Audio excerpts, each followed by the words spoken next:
ones is one from Hans Christian Andersen that I really like. Clumsy Hans. Oh, that's a short one. Chat, should we read Clumsy Hans? Clumsy Hans. Out in the country, there was an old mansion where an old squire lived with his 2 sons, who were so witty that they thought themselves too clever for words. They decided to go out and propose to the king's daughter, which they were at liberty to do, for she had announced publicly that she would take for a husband the man who had the most to say for himself.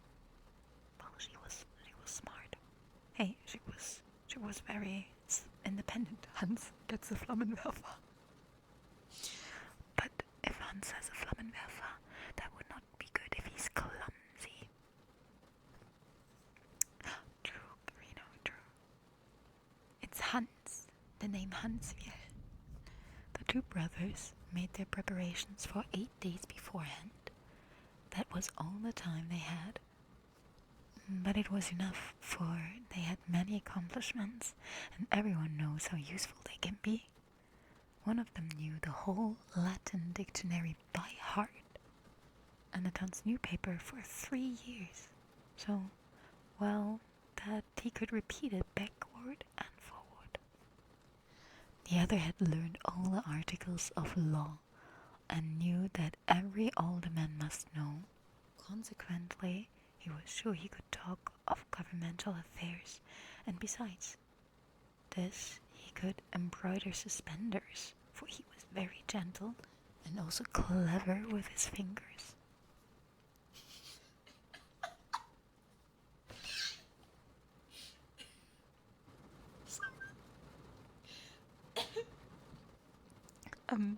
Okay. Clumsy Hans with a Flammenwerfer couldn't be more scared.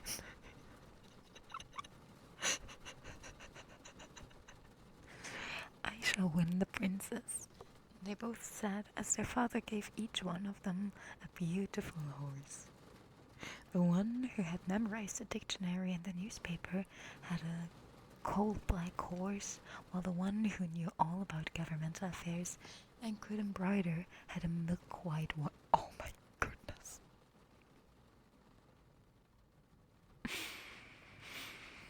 Had a milk-white one. Then they smeared the corners of their mouth with cod liver oil to make them more glib. What? Huh? What? They're doing what now? They are doing what now? All the servants assemble in the courtyard to watch them mount their horse, but just then the 3rd brother— Wait! But the beginning said, out in the country there was an old mansion where an old squire lived with his 2 sons. Where is the 3rd one coming from? I'd say back in Resox. Okay. All the servants assembled in the courtyard to watch them mount their horses, but just then the 3rd brother came up. If they were really 3, although nobody paid much attention to the 3rd, because he was not so learned as the other 2. In fact, everybody called him Clumsy Hans. Where are you going in all your Sunday clothes? He asked. To the king's court to woo the princess. Haven't you heard what the king's drummer is proclaiming all over the country? Then they told him about it. Gracious, said Clumsy Hans. I guess I'll go too. But his brothers only burst out laughing at him as they rode away. Great. Oh, I already read that. Brothers of the year, I think. Father, shouted Clumsy Hans, let me have a horse. I feel like getting married too. If she takes me, she takes me. And if not, I'll take her anyway. What?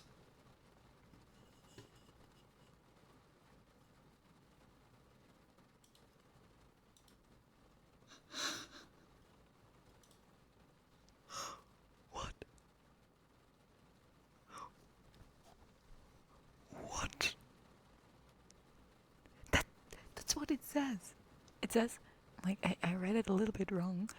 It's actually, and if she doesn't take me, I'll take her anyway. But still, that's not how that works, Hans. I think Hans has never touched a woman in his life before. Hans, this is not how it works.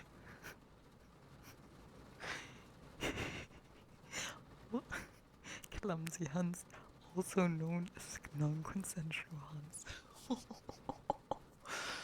Damn.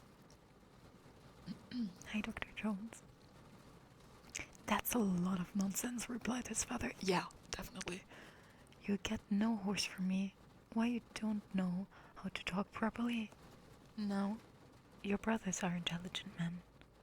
If I can't have a horse, I'll take the billy goat, said Clumsy Hans. He belongs to me, and he can carry me very well. So he mounted the billy goat, dug his heels into its sides, and galloped off down the highway. Alley-oop! What a ride! Here I come, shouted Clumsy Hans, singing so loud that his voice was heard far away. But his two brothers rode quietly on ahead of him.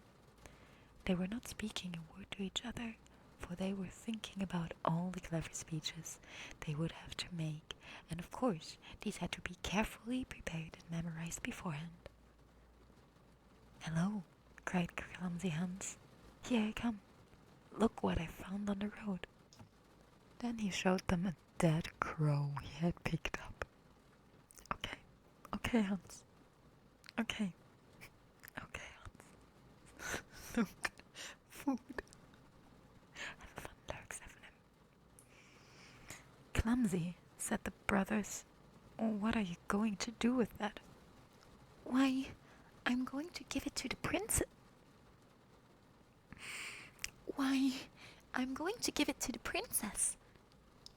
Yes, you do that, they said as they rode on laughing. Hello, here I come again. Just look what I found this time. You don't find things like this in the road every day. So the brothers turned around to see what it was this time. I kind of hope that Hans gets kicked out by the princess. Same. Writes down a note. Impress woman with dead crows. Mm-hmm. Yeah. What are we reading? Clumsy Hans from Hans Christian Andersen. Clumsy, they said. That's just an old wooden shoe, and the other part is broken off. Is the princess going to have that too?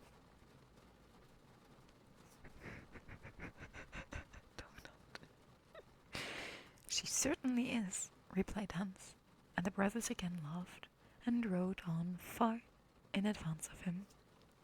Hello, I'm here again, shouted Clumsy Hans. Now this is getting better and better. This is really something. Well, what have you found this time? Asked the two brothers. Oh, I can't really tell you, Clumsy Hans said. How pleased the princess will be. Oh, said the brothers. Why, it's nothing but mud out of the ditch. Of course, said Clumsy Hans, but the very finest sort of mud. Look, it runs right through your fingers. Then he filled his pockets with it. So let's recap, Chad. Hi, Maria. He wants to woo a princess, okay? And as gifts he brought her a dead crow, a broken shoe, and mud. I think we all should take notes. Gentlemen, I fear Hans will get the princess. I'm scared too, but I think so, yeah. Hi, Leroy. It's good to see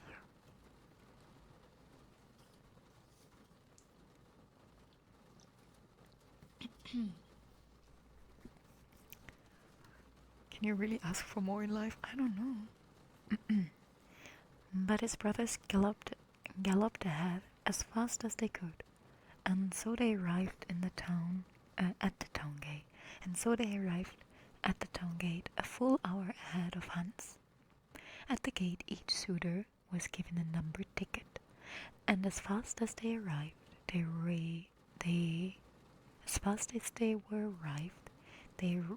were arranged in rows, 6 to a row, packed together so tightly that they could not even move their arms. That was a wise plan, for otherwise they could have cut each other's backs to pieces. Okay. Just because one stood in front of another. All of the inhabitants of the town stood around the castle, peering in through the windows to watch the princess receive her suitors. But as each young man came into the room, he became tongue-tied. "No good," said the princess. "Take him away."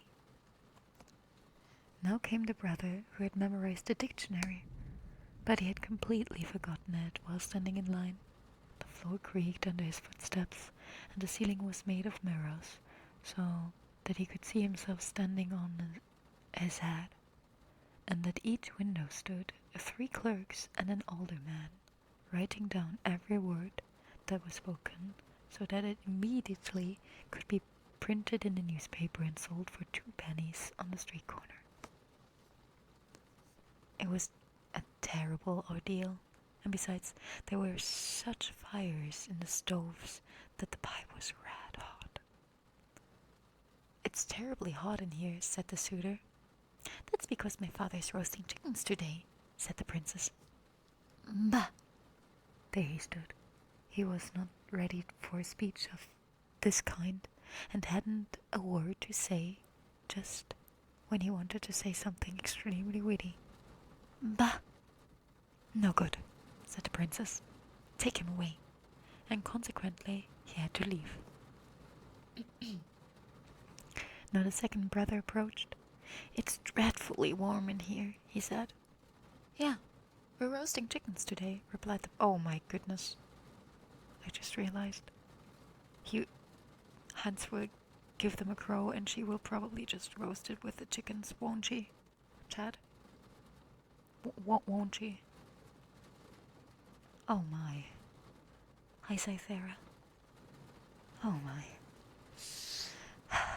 "Yes, we're roasting chickens today," replied the princess. What did you, what? He stammered, and all the clerks carefully wrote down, what did you, what? "No good," said the princess again. "Out with him." Now it was Clumsy Hans's turn, and he rode his billy goat right into the hole. Right out, literally, that would be 1,000 Kelvin. Yeah, it would be.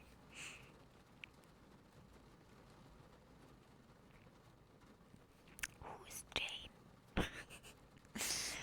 Now it was Clumsy Hans's turn, and he rode his billy goat right into the hole. "Terribly hot in here," he said. "I'm roasting young chickens," Young chickens? Oh my goodness. "I'm roasting young chickens," replied the princess. "Why, that's fine," said Clumsy Hans. "Then I suppose I can get my crow roasted." Oh my goodness. "That you can," said the princess. "But have you anything to roast it in? I haven't any pots or pans." "But I have," replied Clumsy Hans. Here's a cooking pot with a tin handle." And then he pulled out an old wooden shoe and put the crow right into it. "Why, that's enough for a whole meal," said the princess. "But where do we get the sauce from?" "I have that in my pocket." Oh, he's not gonna take out the mud now. Oh no. Oh no. Oh no. Oh no. Oh gosh, okay. "I have that in my pocket," replied Clumsy Hans. "In fact, I have so much I can afford to spill some of it." Then he poured a little of the mud from his pocket. "I like that," said the princess. "You have an answer for everything, and you know how to speak. I'll take you for my husband. But do you know that everything we've said and are saying is written down and will be published in the paper tomorrow? Look over there, and you'll see in the window 3 clerks and an old alderman, and that alderman is the worst of all. He doesn't understand anything. She said this only to frighten him, but all the clerks chuckled with delight and spurted blots of ink on the floor. "Oh, so these are the gentlemen," said Clumsy Hans. "Then I must give the alderman the best thing I have." Then he turned out his pockets, threw the wet mud in the face of the alderman. "Cleverly done," said the princess. "I could never have done that, but I learn in time." So Clumsy Hans was made a king, with a wife and a crown, and sat on a throne. And we had the story straight from the alderman's newspaper. But that is one you can't always depend upon. I have questions. I have so many questions right now. Yeah, same block dot, same. Of course she likes it. Yeah, of course. You get a princess through putting a dead crow in a broken wooden shoe and cook it with some fine squishy mud, while thinking no means more. Yes, exactly, Lala. Exactly. That's what we learned. What was that? I like Hans Christian Andersen's stories, but that was a fever dream. And stuff. I think we need to find another one. The juniper tree, or should we? Oh my goodness, what is the juniper tree? What is that? Okay, chat, let's search for another one.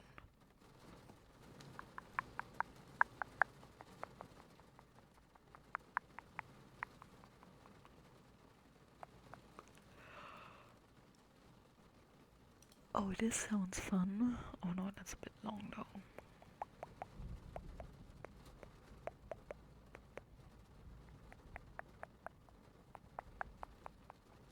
Okay. The Ugly Duckling.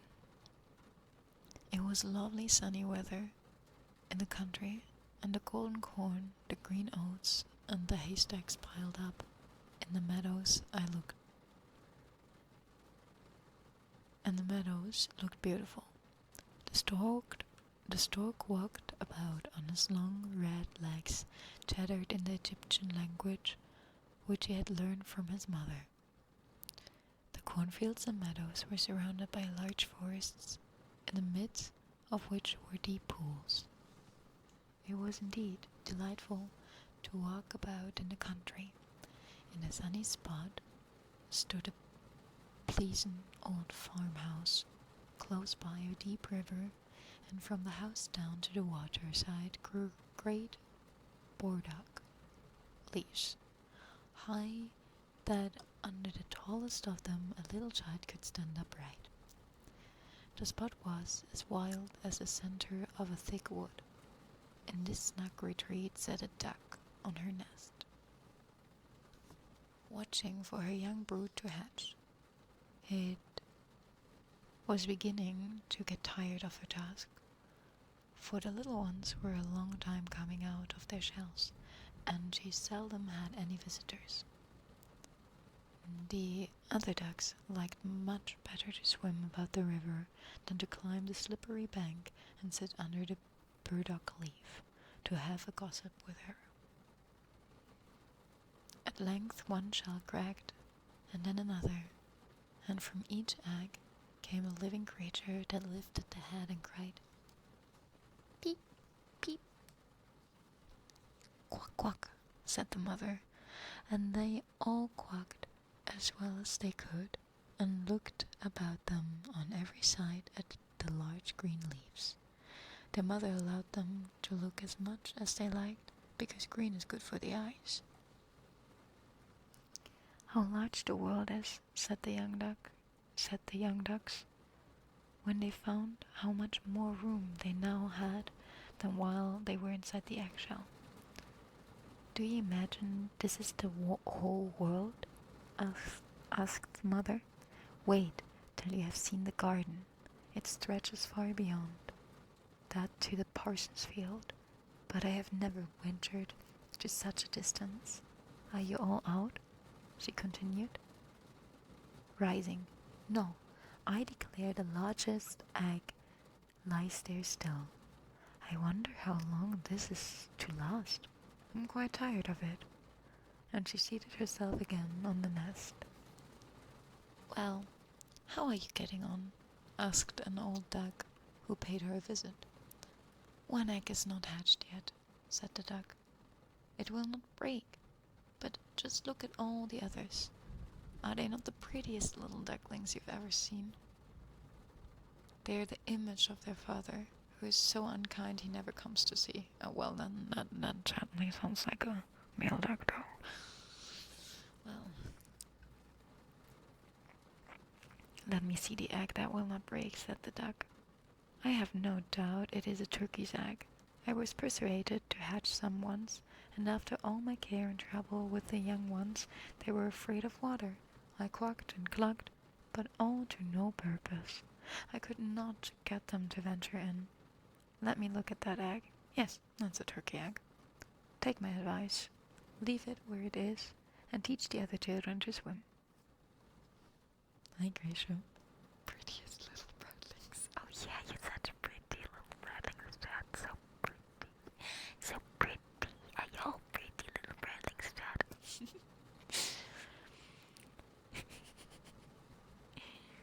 I think I will sit on it a while longer, said the duck. As I have sat so long already, a few days will be nothing. Please yourself, said the old duck, and went away. At last the large egg broke, and the young one crept forth, crying, "Peep, peep." It was very large and ugly. The duck stared at it and exclaimed, "It is very large, and not at all like the others. I wonder if it really is a turkey. We shall soon find it out. However, when we go into the water, it must go in if I have to push it myself. Well, Mother of the Year, right? Am I right?" On the next day, the weather was delightful, and the sun shone brightly on the green burdock leaves. So the mother duck took her young brood down to the water and jumped in with a splash. "Quack, quack," cried she. And one after another the little ducklings jumped in. The water closed over their heads, but they came up again in an instant, and swam about quite prettily, with their legs paddling under them as easily as possible, and the ugly duckling was also in the water swimming with them. "Oh," said the mother, "that is not a turkey. How well he uses his legs and how upright he holds himself. He's my own child, and he's not so very ugly after all, if you look at him properly. Quack, quack. Come with me now. I will take you into grand society and introduce you to the farmyard, but you must keep close to me, or you may be trodden upon, and above all, beware of cats." When they reached the farmyard, there was a great disturbance. Two families were fighting for an eel head, which, after all, was carried off by the cat. "See, children, this is the way of the world," said the mother duck, wetting her beak, for she would have liked the eel's head herself. "Come now, use your legs and let me see how well you can behave. You must bow your heads prettily to the old duck yonder. She is the highest born of them all, and has Spanish blood. Therefore she is well off. Don't you see, she has a red flag tied to her leg, which is something very grand and a great honor for a duck. It shows that everyone is anxious not to lose her, as she will be recognized both by man and beast. Come now, don't turn your toes. A well-bred duckling spreads its feet wide apart, just like his father and mother in this way. Now bend your leg and say quack." And the ducklings did as they were bid. What? I fucking you. The ducklings did as they were bid, but the other ducks stared and said, "Look, here comes another brood, as if there were not enough of us already. And what a queer-looking object one of them is. We don't want him here." And then one flew out and bit him in the neck. "Let him alone," said the mother. "He's not doing any harm." "Yes, but he's so big and ugly." Holy gosh darn it, poor little duckling, said the spiteful duck, and therefore he must be turned out. The others are very pretty children, said the old duck, with the rag on her leg. All but that one. I wish his mother could improve him a little. That is impossible, your grace, replied the mother. He is not pretty, but he has a very good disposition and swims as well, or even better than the others. I think he will grow up pretty, and perhaps be smaller. He has remained too long in the egg, and therefore his figure is not properly formed. And then she stroked his neck and smoothed his feathers, saying, It is a drake, and therefore not of so much consequence. I think he will grow up strong and able to take care of himself. Epic. Good night, Super. The other ducklings are graceful enough, said the old duck. Now make yourself at home, and if you can find an eel's head, you can bring it to me. And so they made themselves comfortable. But the poor duckling, who had crept out of his shell last of all, and looked so ugly, was bitten and pushed, made fun of, not only by the ducks, but by all the poultry. He's too big, they all said, and the turkey cock.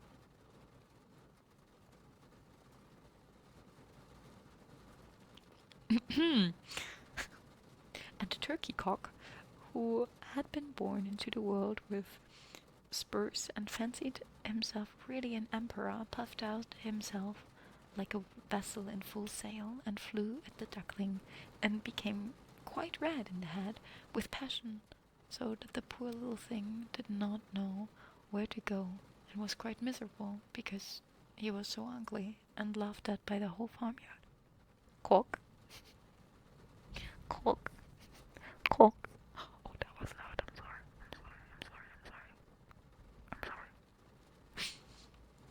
So it went from day to day till it got worse and worse. The poor duckling was driven about by everyone. Even his brothers and sisters were unkind to him and would say, "Ah, you ugly creature, I wish the cat would get you." And his mother said she wished he had never been born. The ducks pecked him, the chickens beat him, and the girl who fed the poultry kicked him with her feet. So at last he ran away, frightened the little bird in the hatch as he flew over the palings. "They are afraid of me because I'm ugly," he said. So he closed his eyes, flew still farther until he came out on a large moor. Moor? Is it pronounced moor? I think it's pronounced moor. Inhabited by wild ducks. Here he remained the whole night, feeling very tired and sorrowfully. It is? Okay. In the morning, when the wild ducks rose into the air, they stared at their new comrade. "What sort of duck are you?" they all said, coming round him. He bowed to them and was as polite as he could be, but he did not reply to their question. "You are exceedingly ugly," said the wild ducks, "but that will not matter if you do not want to marry one of our family." Poor thing, he had no thoughts of marriage. All he wanted was permission to lie along the rushes and drink some of the water on the moor.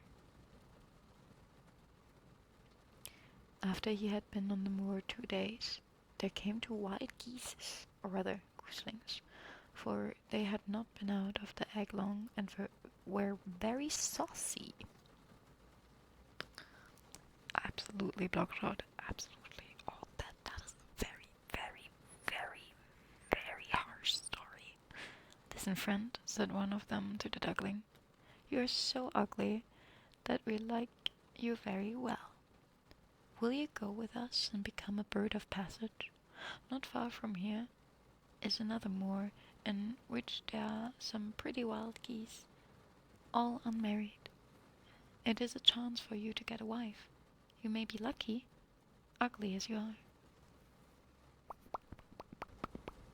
Sounded in the air, and the 2 wild geese fell dead among... Oh, that was not a pop. That was not a pop. Oh no, I'm so sorry. That was, pop sounded in the air, and the 2 wild geese fell dead among the rushes, and the water was tinged with blood. Pop, pop, echoed far and wide in the distance, and all flocks of wild geese rose up from the rushes. The sound continued from every direction from the sportsmen surrounded the moor, and some were even seated on branches of trees, overlooking the rushes. The blue smoke from the guns rose like clouds over the dark trees, and as it floated away across the water, a number of sporting dogs bounded in amongst the rushes, which bent beneath them wherever they went. How they terrified the poor duckling! He turned away his head to hide it under his wing, and at the same moment a large terrible dog passed quite near him. His jaws were open, his tongue hung from the mouth, and his eyes glared fearfully. He thrust his nose close to the duckling, showing his sharp teeth, and then, splash, splash, he went into the water without touching him. "Oh," sighed the duckling, "how thankful I am for being so ugly. Even a dog will not bite me." And so he lay quite still while the shots rattled through the rushes and gun after gun was fired over him. It was late in the day before all became quiet, but even then the poor young thing did not dare to move. He waited quietly for several hours, and then, after looking carefully around him, hastened away from the moor as fast as he could. He ran over field and meadow till a storm arose and he could hardly struggle against it. Towards evening he reached a poor little cottage that seemed ready to fall and only remained standing because it could not decide on which side it to fall first. The storm continued so violently that the duckling could go no farther. He sat down by the cottage and then noticed that the door was not quite closed, in consequence of one of the hinges having given way. There was therefore a narrow opening near the bottom, large enough for him to slip through, which he did very quietly, and got a shelter for the night. A woman, a tomcat, and a hen lived in this cottage. The tomcat, whom the mistress called my little son, oh my goodness, is that me, was a great favorite. He could raise his back and purr, and could even throw out sparks from his fur if it were stroked the wrong way. The hen had very short legs, and she was called Cheeky Short Legs. She laid good eggs, and her mistress loved her if she had ever been her own child. In the morning the strange visitor was discovered, and the tomcat began to purr and the hen to cluck. "What is that noise about?" said the old woman, looking around the room. But her sight was not very good. Therefore, when she saw the duckling, she thought it must be a fat duck that had strayed from home. "Oh, what a prize!" she exclaimed.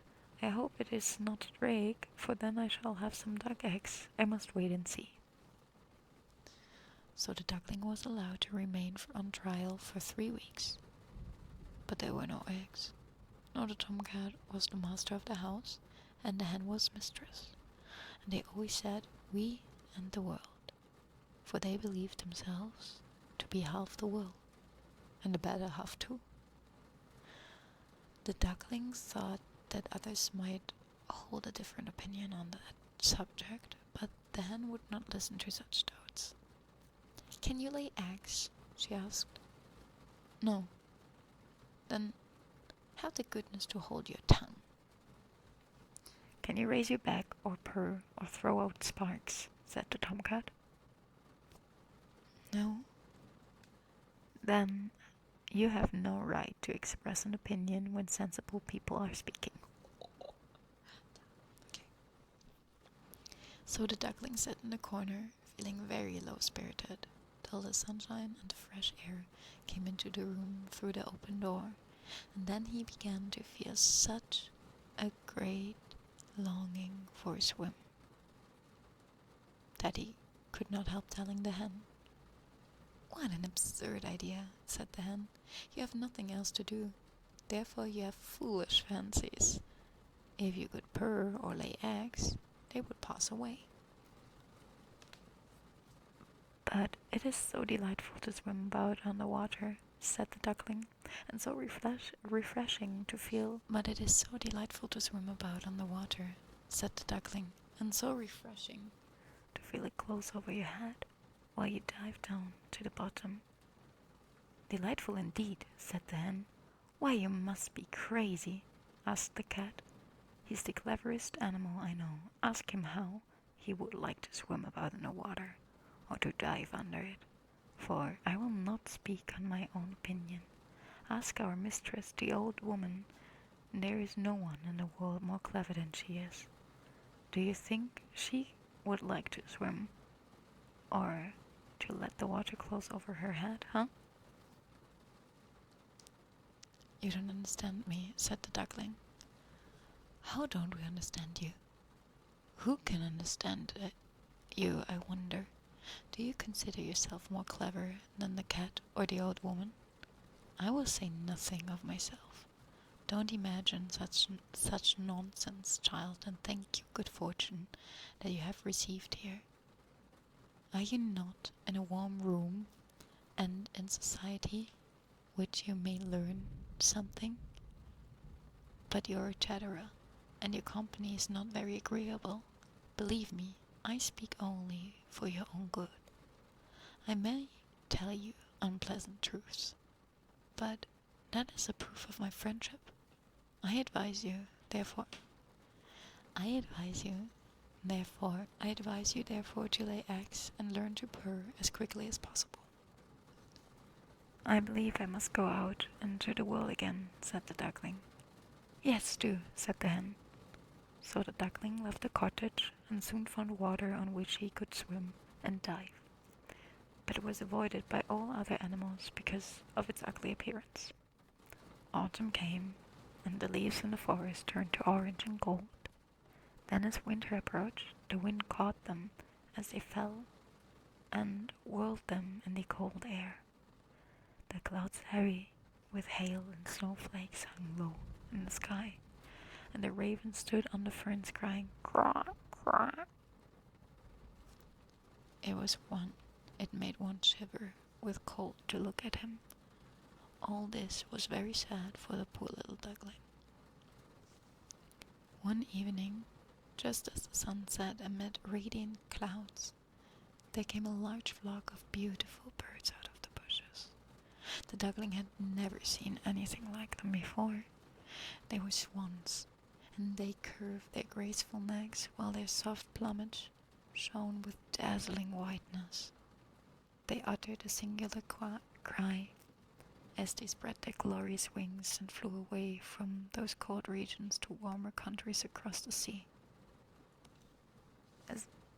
As they mounted higher and higher in the air, the ugly little duckling felt quite a strange sensation as he watched them.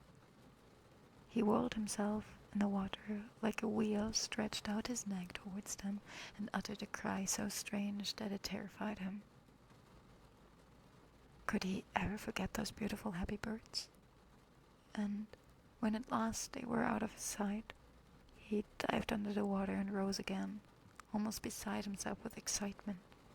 He knew not the name of these birds, nor where they had flown, but he felt towards them as he had never felt for any other bird in the whole world. He was not envious of these beautiful creatures, but wished to be as lovely as they.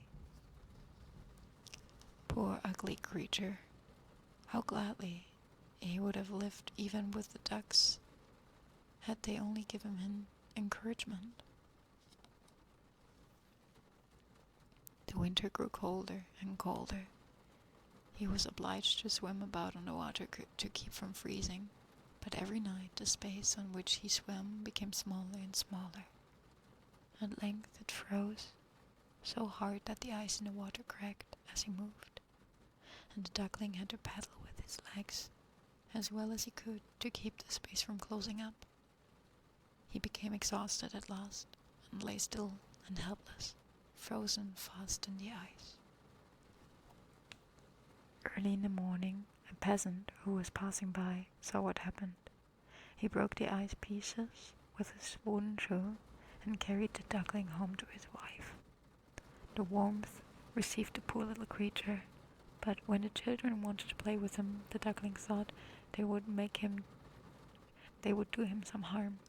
So he started up Tara, fluttered into the milk pan, splashed the milk about the room.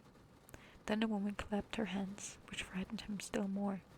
He flew first into the butter cask, then into the metal tub, and out again.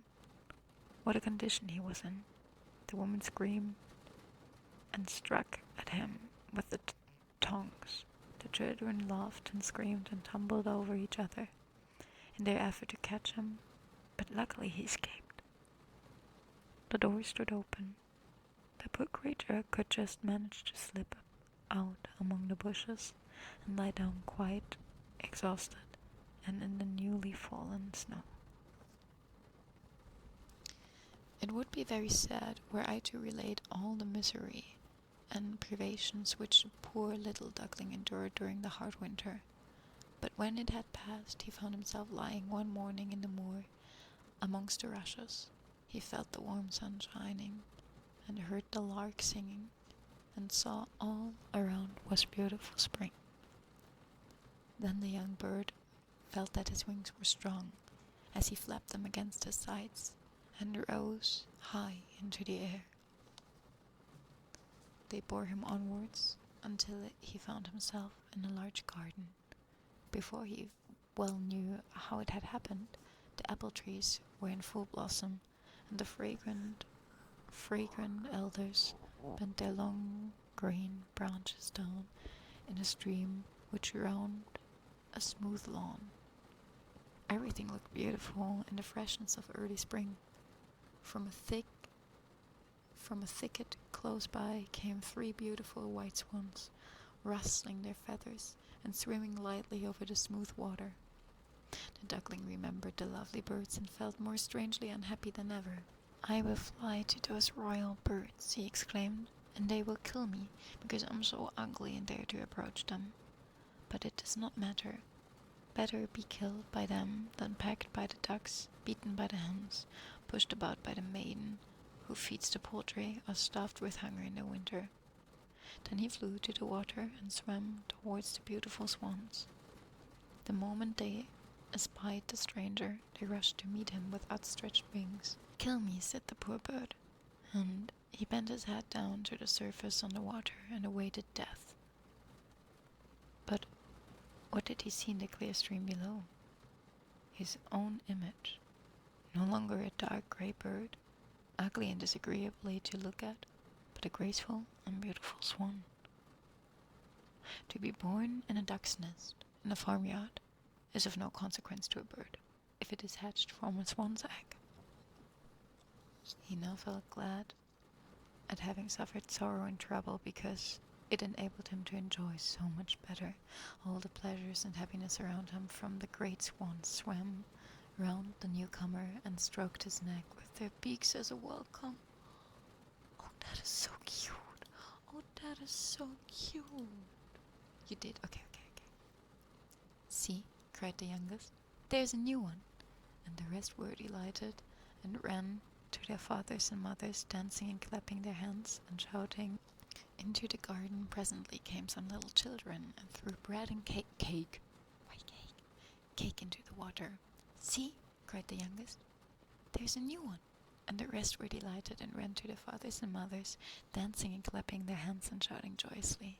"There's another swan come. A new one has arrived."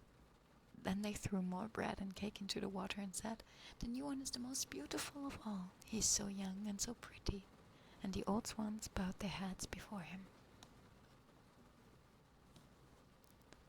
Then he felt quite ashamed and hid his head under his wing, for he did not know what to do. He was so happy yet not at all proud. He had been persecuted and despised for his ugliness, and now he heard them say that he was the most beautiful of all the birds. Even the elder tree bent down. It bows into the water before him, and the sun shone warm and bright.